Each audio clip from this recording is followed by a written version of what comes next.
So ayan mga kalingap, siya po si Catherine, isang grade 11 student. Nagtitinda po siya dito sa tindahan na ito para may pangbaon siya kinaumagahan. And hindi po yan sa kanilang tindahan. Ano po? Ayan. Grabe.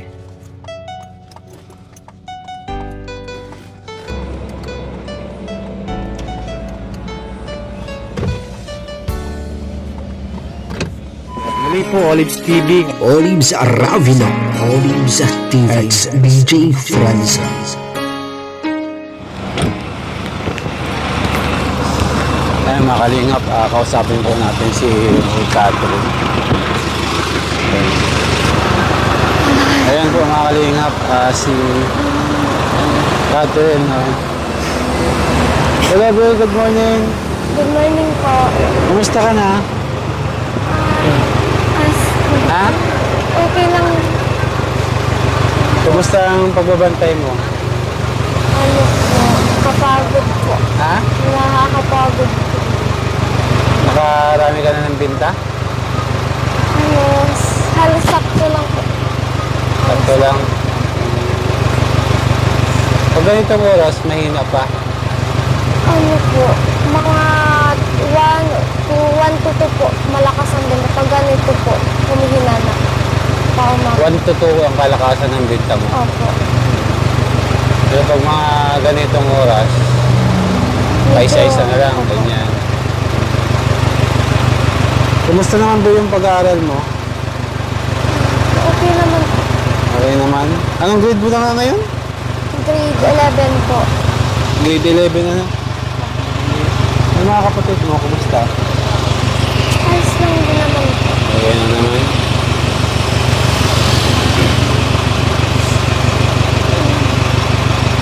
Ngayon ka lang nagbantay? Kagabi po nagbantay po ako, tas ngayon po. Ay, nung isang gabi po. Saka ngayon. Saka ngayon? Ako, dalawang ano po. Nag-i-straight ka? Yung kapalitan ko po sana magbabantay. Sabi po sa akin ng may-ari, ako daw po ulit magbantay. Sabi sa'yo nung mayari, ay may kapalitan ka dito. Mayroon po, dalawa po kami alternate. Din, Estudyante rin. opo, classmate ko lang din po. Classmate mo din. Magkano ang bayad doon? Magkano ang bayad doon sa kapalitan? Paras lang? Same lang po. 200, Opo, 7. 270. Ayun mga kalingap,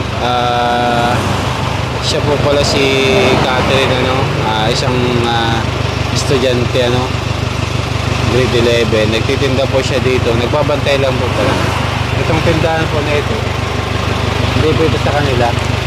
Bali, nagbabantay lang po siya para kinaumagahan po, meron po siyang baon. And pantulong niya na rin po sa magulang niya. Kumusta pala si mama mo? Ano po, ayos lang po, nasa bahay po siya talaga. Bahay. Ano nga ang trabaho ni mama mo? Ano po, sa bahay lang po. Housewife. Si father mo, anong trabaho? Labor po. Ha? Labor po. Labor sa construction. Saan? Dito lang naman. Doon po sa unahan pa po. Kaya dito lang, hindi naman sa Manila, Apo, pili lang din po. Dito lang din sa Pilipinas. Magkano lang naman ang sahod ng construction, Ilan nga kayo magkakapatid, eh? 5 po. 5? Pangilan ka? Pangalawa. Pangalawa ka? Di maliliit pa yung mga kasunod mo, Ilang taon yung bunso? 8, 7, 8 po ata yun. 8? Apo. 8 na. Ilang taon ka na nga, Bri? Mag-17 this year po. 17? Mag-17 po. Magsi-17? Bakit malapit na birthday mo? Kailan birthday mo? 4 months before po. Ha? September. September? Ka-birthday mo pala si Biancy.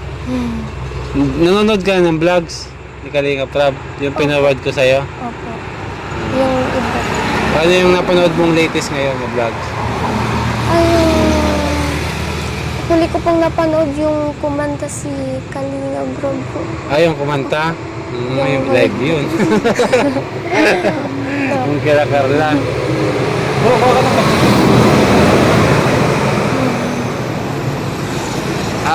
panoorin mo pa yung iba, no? Opo. And anong picture yung birthday mo? Anong picture? September 28 po. 28? Ay, kala ko 22. Kala ko September 22, ka-birthday mo si Ate Biancy. 28 po.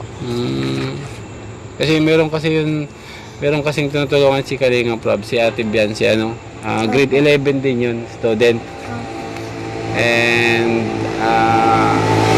birthday din siya ngayong September. September 22 yata yung yan. Birthday niya. Ayan. Kumusta man ba ang buhay-buhay niyo ngayon? Ano po? Nakakaya naman po. Kaya? Kaya naman. Yung panganay mo pala, nakapag-aral ng college? Ano po siya, mag-graduate po, grade 12. Grade 12? Opo. Ay, sunodan lang pala kayo, grade Opo. 12 din 11. 12. So, magka-college na yun. Opo.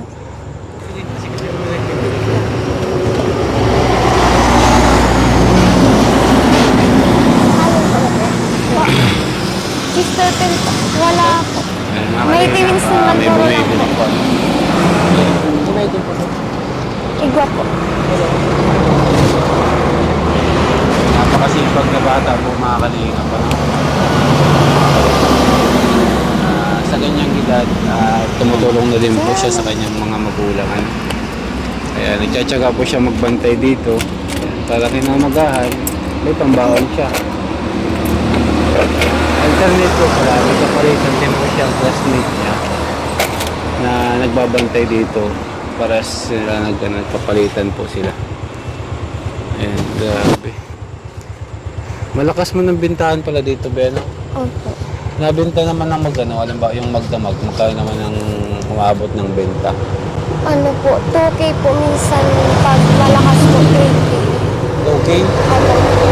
Malakas talaga. Okay, di ibig sabihin. Malakas kung sa 2K, araw-araw. Yan lang mga paninda mo, Be. Yan. Mga paninda. Siguro ang malakas dyan, hulaan ko kape. Opo. Tapos sigarilyo, ano? Kape po, tas sigarilyo. Sigarilyo, ano? And so, magagraduate na rin pala yung kapatid mo ngayon ng grade 12. Ano yun? Magka-college yun? Magka-college din? Hindi ko po sure kung mag-college.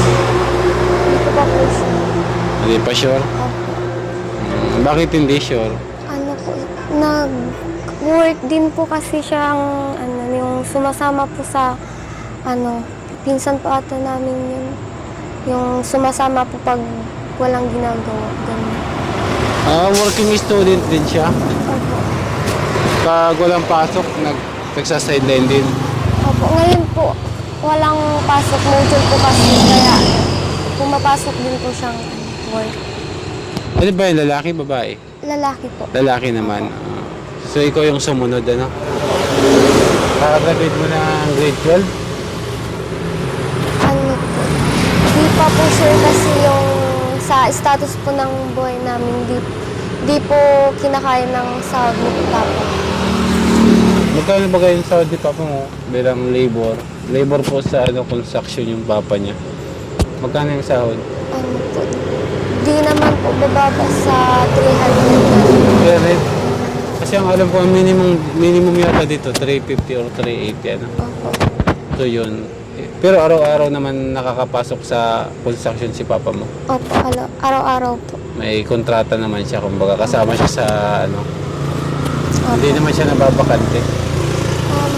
Minsan po, Sunday, para makasama din po namin sa bahay. Sa day off niya, kaya Minsan po pumapasok, minsan hindi. kasi pag construction kasi, pag natapos yung project nyo, kuminsan, bakante ka na naman. Ganun kasi ang construction be. So, ayan. Anong kukunin mong course pag pag-graduate ng grade 12? Ano man ang pangarap mo sa buhay? Pangarap mo, yung gusto mong maging? Ano po, yung simula po nung elementary pa lang, nasa ko na po, magiging chef. Ano? chef po. Chef? Opo. Kahit Yung- marunong ka magluto? Nagluluto ka ba sa bahay niyo? Opo. Ha? Opo. Ay, ikaw ang lumuluto sa bahay niyo? Minsan po pag walang ginagawa. Pag walang ginagawa. Hindi ibig sabihin, marunong ka magluto. Ano? Opo. Dapat talaga marunong magluto ang babae. Opo. Tama yan, at least nakakatulong ka sa magulang mo.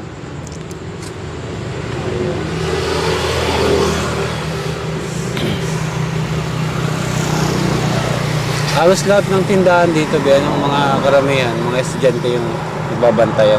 Opo, lahat po mga estudyante. Karamihan, Opo. nakikita ko kasi, puro estudyante yung bantayan. Working student. din Working po. student talaga sila. Pero at least, magbabantay lang naman. Although, ang kalaban nyo lang yan, puyat. Opo. Tapos, may pasok ka na umagahan, lubat ka niyan. Buti hindi ka man natutulog sa classroom nyo. Minsan po nakakatulog. Nagre-lecture si mama, nakakatulog ka. Opo. Oo, kasi kung magbabantay ka dito magdamag, mapasok ka kinaumagahan, talagang ka yan, naantukin ka. Opo. Minsan po, naintindihan naman po ng guro. Minsan po, pinapabayaan na lang po. Okay lang po sa kanila. Pero minsan po, parang sinasabi nila kailangan po makinig kasi kailangan din po. Para like sa quiz po or may pinapasagutan para may maisagot. Okay naman yung teacher mo pala, kahit pa paano, naiintindihan yung, yung sitwasyon mo, Okay. At least, alam nila na kahit pa paano, sumasideline ka para patuloy-tuloy mo yung pag-aaral mo. Mabait na teacher, Saludo kay ma'am. Kasi naunawaan yung sitwasyon mo. Ayan. Kasi kung puyat ka, papasok ka, talagang aantukin ka sa klase, nagle-lecture si ma'am mo, baka tulog ka na dyan. Ilang beses na nangyari sa'yo yun? Siguro di naman po bababa sa 5 ganun. 5 beses na nangyari? Sa po siya, iba-ibang subject Iba't ibang po. subject. Normal yan, normal. Kasi puyat ka nga, kaya normal talaga na makakatulog ka, Grabe,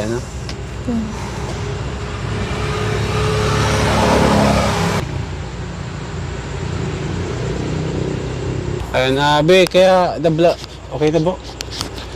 Ayan, kaya pala nag-vlog ako sa'yo dito.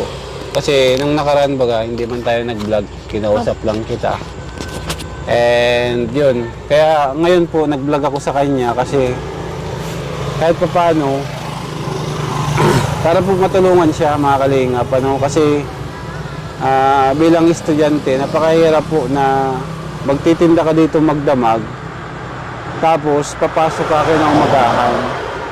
So kagaya nga po ng sabi niya, halos 5 beses na daw siyang nahuli ng teacher niya na natutulog sa klase, kasi talagang puyat. And salamat po kasi yung teacher naman nila is mabait, naunawaan naman daw ang kalagayan kung magkatulog mo siya sa klase. Kaya lang, para sa isang estudyante po, mga kalingap, napakahirap yung ganong sitwasyon. Anong oras ka ba nagbabantay dito? Simula 6. 6 hanggang 6 po, sure na po yung pauwi mo. 6 ng umaga? Opo. 6 to 6. Opo. Tapos anong oras yung pasok mo? Sa school po mag-start 7:30. 7:30? Opo. Grabe. Ibig sabihin may pahinga ka lang na, Ilang. isa't kalahating oras, papasok ka na kagad sa klase, So talagang hindi ka kayanin ng katawan mo na hindi ka maidlip sa klase. Ito yun. Talagang mahirap yun. Ayan, nandito tayo ngayon kasi kahit pa paano, mabigyan ka ng kaunting tulong para kahit pa paano, may pandagdag po siya sa baon niya.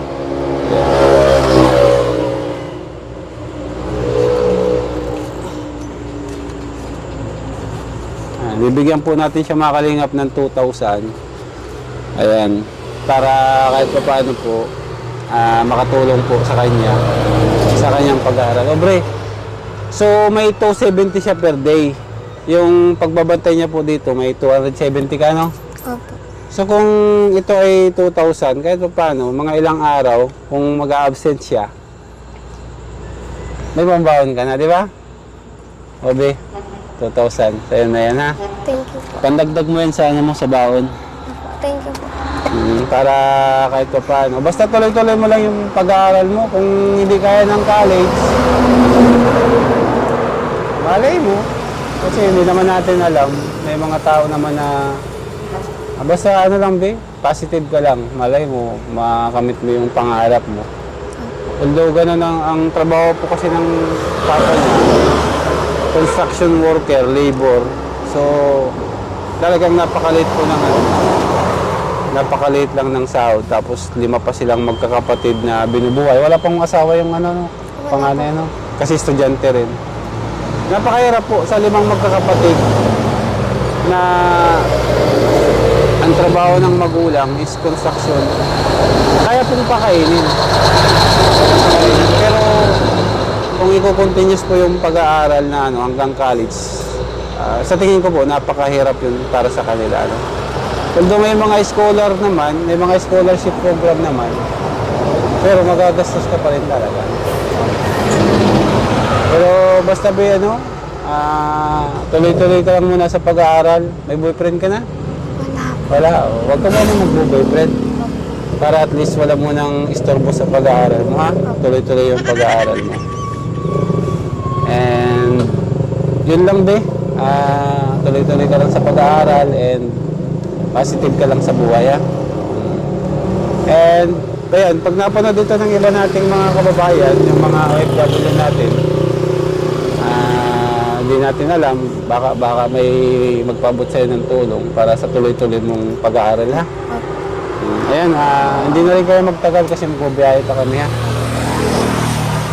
Maraming salamat. O, Be, anong masasabi mo naman, Be? Pwede mag-message ka? Kahit pa paano?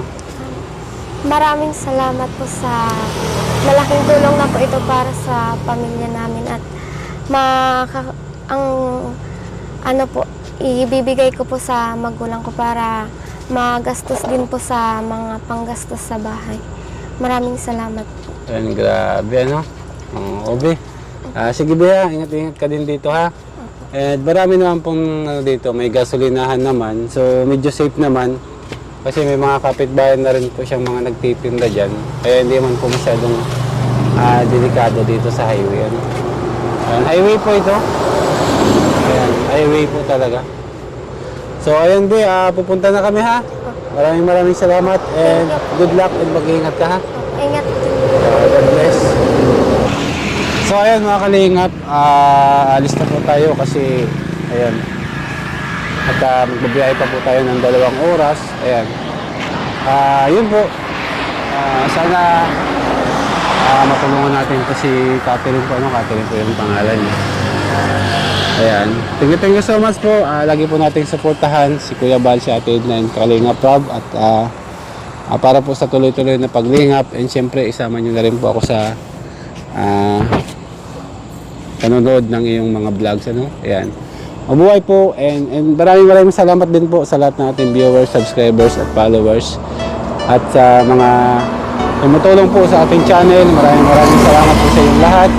Mabuhay po and God bless you all. Bye bye.